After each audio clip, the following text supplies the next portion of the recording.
Breskvatopija. Dolina mačaka, u kojoj reka teče između drvoreda bresaka. Mama.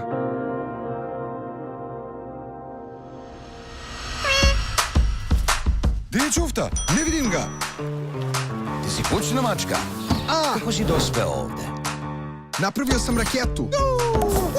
Tražim breskvatopiju. Breskvatopija nije na zemlji. Levitacija. Samo će te meditacija odvesti do tamo. Nauči me! Nauči me! A zašto tražiš breskvatopiju? Ne želim da budem kao moj tata koji jede i spava po ceo dan. Svuda su gradovi, svuda su ljudi, svuda je opasnost. Zmrzavam se, ja sam tropska ptica. Zanimljiva mačija priča.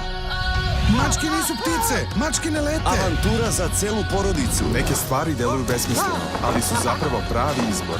Mačke ne drži mesto. Ako bi samo sedeli i ne radili ništa, nestali bi. Težite svojim snovima. Od severa do juga, od juga do severa, slobodno i lako.